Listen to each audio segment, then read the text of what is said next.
jungle.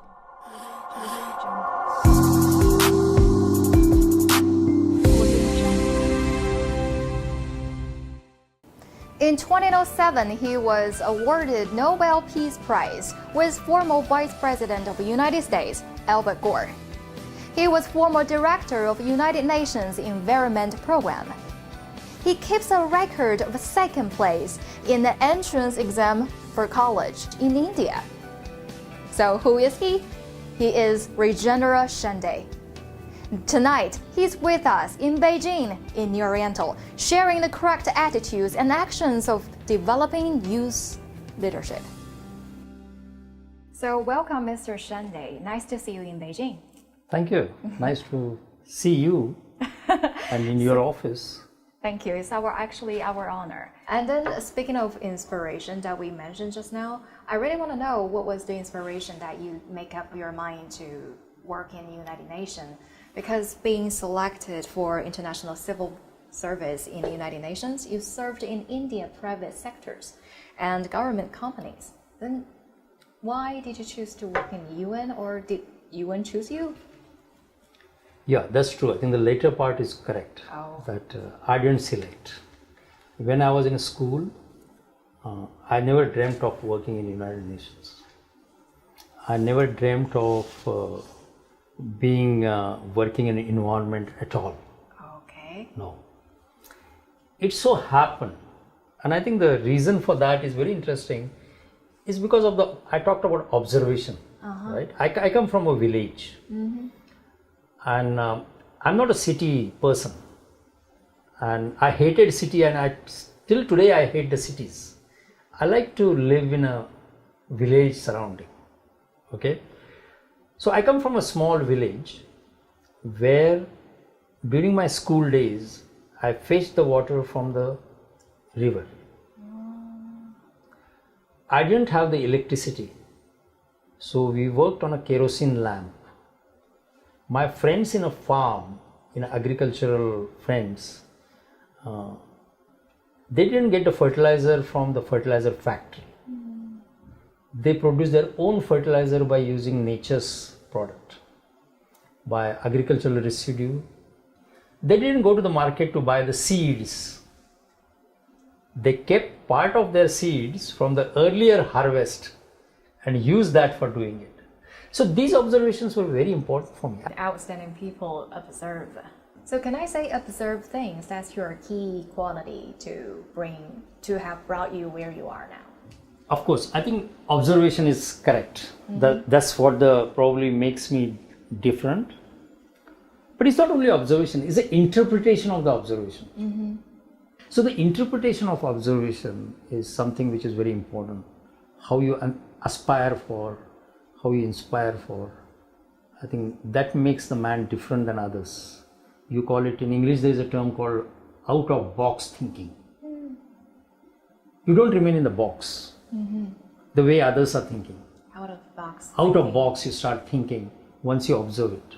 Wow. It doesn't. Wow, that is the key quality. So what do you think are the key qualities that teenagers should acquire to stand out? Of course, the interpretation of observation. Yeah. I don't think the young people today should follow exactly the same thing which I followed, because now belong to the 2 generation old. And the situation around it changed. Okay. Yesterday I was in Nanjing, I was talking to one Chinese young person, young boy. Oh, how young? He was 11 years old. Oh. Very young. 11 years old. Very young. He may be on a 5th or 6th grade. Oh. Yeah. So we were talking, and I asked him a simple question, that what you would like to be. That's a very hard question for Chinese voice. Well, he told me, see, because he knew that I come from the United Nations and environment and all those things. So he probably would have, any common person would have said, oh, I want to go to United Nations. Okay. He didn't say that. Neither he said that I want to become environmentalist. Oh. I want to study environmental science. He didn't say that. he was I think that showed the Chinese young people's mentality. He said that the world around us is full of this new technologies like artificial intelligence, Internet of Things, cloud. He says, I want to use that to make the life better. That's a smart kid. Very smart. Okay. Yeah. And I'm sure he was not the only example. There are more examples.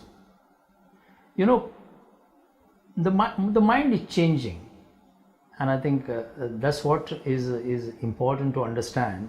Then, speaking of study experience, then I know that you keep a record of the second place in the entrance exam for college in India. And then a lot of parents and teenagers, they might want to know, what was your secret of being one of the best? Yeah, I think the first was, my mother is a teacher. Oh. And she was a very dedicated teacher. What does She was not a teach? teacher in the usual way, She taught mathematics. Oh, okay. She taught language. Oh, mathematics and languages together? Yes, together. She was not in a college teacher. Okay. She was you can call it a primary teacher, up to 8th grade. 8th grade. Up to 8th grade. Okay. She was that. Wow. So, normally the teachers at that time used to have various ability subjects, master. So they used to teach more than one subject. So, I was lucky that I had a 24-hour teacher.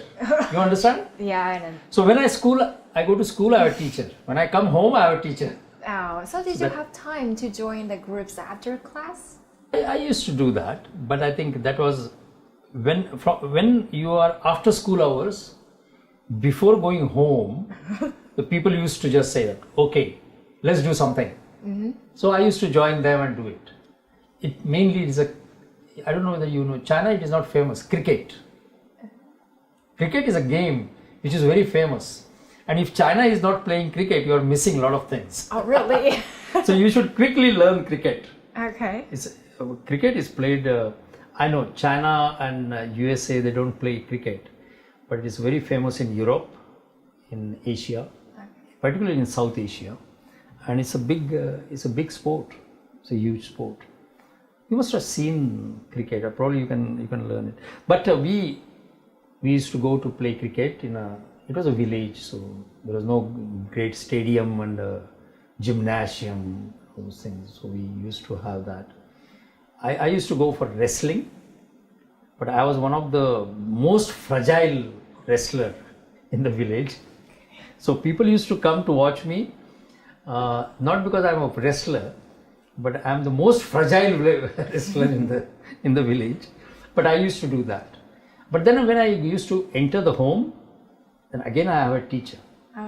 And that benefited me a lot. And that also helped me because my mother used to teach something out of box. Oh. So if I tell her that I have to write an essay on this subject, she will tell me totally different way of writing an essay. Wow. And I used to say that how come she knows writing an essay in such way? Because normal way is to do some boring sentences and all those things. She used to do that. So I think that kind of thing came from my mother, and that helped me in responding to typical questions in a different way. So even I was very famous in my secondary school or in my college to solve a particular problem in a different way. Wow. Yeah. And it's interesting. Some of my friends used to make fun of me. And they say that, look, this is a guide book. And that guide book has solved this problem in this particular way. Mm-hmm. Can you tell us how to solve it in a different way? And they used to just watch it like this. How he solves in a different way. It's just challenging, It's just telling us, let's see how you do it. And I used to do it. Now, don't ask me how I used to do it. But I think that came from original thinking of observations, thinking out of box, doing something different than others. I think this is very important. I think for the Chinese students, I think it's a rat race. everybody falls in a line that, okay, you want to go to USA, learn English, pass TOEFL, go to GRE, get the admission, get good recommendation letter and all those things. But think in a different way how you can do it. And one of the ways of thinking in a different way, I would say that my advice would be, you should learn how to get angry. Get angry? Angry. Not on somebody else, but getting angry to yourself. Oh. Why I'm not able to solve this problem? Oh. I used to get angry. I used to get restless if I'm not able to solve the problem in a different way. And I used to keep on thinking of that. And at one point of time, I even thought of doing something like that. I'm going to become a mathematist. That I'm going to invent different mathematical formula. And I was sort of mad after it. And I spent, I don't know how many days I spent, that just like you have certain formula, the name has been given, right? You have Newton's law. You know Newton's law? Yeah. Okay. Newton's law of gravity. In India, we had a great scientist called Raman. Oh. So there is a Raman effect. Okay. Okay. We had another mathematician called Ramanujam. And we have a lot of theorems which says, oh, it is a Ramanujam theorem. So I used to feel that I must invent something which would say, it's a Shende theorem. Okay. So I was restless in doing it. I said, it is not difficult. You just turn around the mathematics and invent something, and it got it. Yeah. So I almost came very near to it. But then I got an admission. I got an admission in IIT, Indian Institute of Technology. And then I started learning engineering. So I think two things: think out of box, get angry with yourself, why you are not able to do it. I also learned that when you were young, that you awarded a prize in your town, which is called Rahimapol. And you regard it as the most valuable thing in your life. Yeah. Is it more important than the Nobel Peace Prize? I think yes. Wow. So what is Well, I did not get that prize when I was young. Oh. See, when I got all these awards from USA, when I was working in the United Nations, USA gave me 2 awards, one for the protection of the ozone layer and another for working on a climate change. And the Nobel Peace Prize, I was not really a winner of Nobel Peace Prize, you know. The Peace Prize was given to IPCC, Intergovernmental Panel on Climate Change, for their report. And I was one of the coordinating lead authors of that report. So while the Nobel Award was received by the chairman of that panel, he went to Norway to receive it. All the coordinating lead author got the certificate of Nobel Peace Prize. So you can say that I'm the winner of Nobel Peace Prize certificate. Okay. That is the best way to put it. Okay. So, and then I won, I don't know how many awards. The Howard University, John F. Kennedy School of Government, they gave the award. And we had a UK Industry Award. Then African countries gave me appreciation. There are a huge number of awards. But you know, after listening to all that, the people came to know in a village, they decided that they should give the award. The name of my village is Rahimatpur. Oh. And then they decided to give the award to me. And I felt very nice, you know. I felt very emotional because that's where I spent my nearly, 12 years of my life in that village, observing, and that's where I got a lot of inspiration from various people. I couldn't tell them. Neither I could have openly informed them that you got this inspiration I got from them. But I think all my friends who were in a school at that time came, who were still farmers, and some of them were employed, some of them had migrated to cities, but all of them came for that. And I felt that it is a family gathering.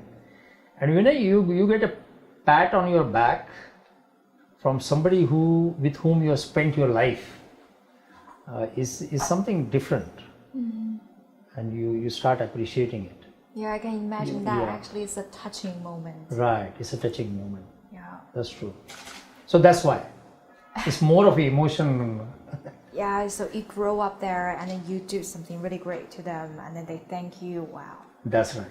So that's why at my home, when you enter my home is in a farm, okay, and that farm I produce organic farming, and it is a very model farm of it is all sustainable activities there.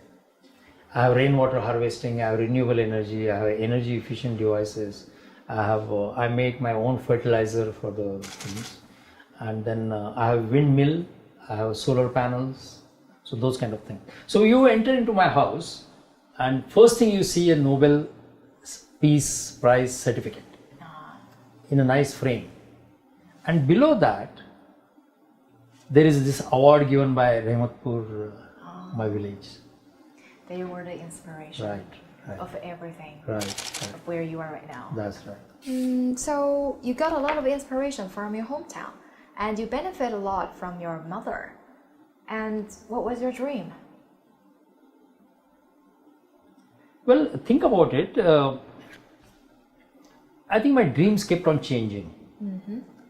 See, when I was very young, I used to get attracted by the railway engine, and I used to feel that I should be an engine driver. Okay.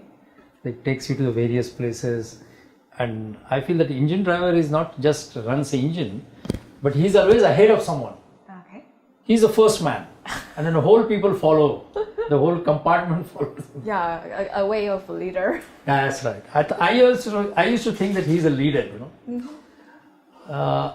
Then at one point of time, I wanted to be a trader.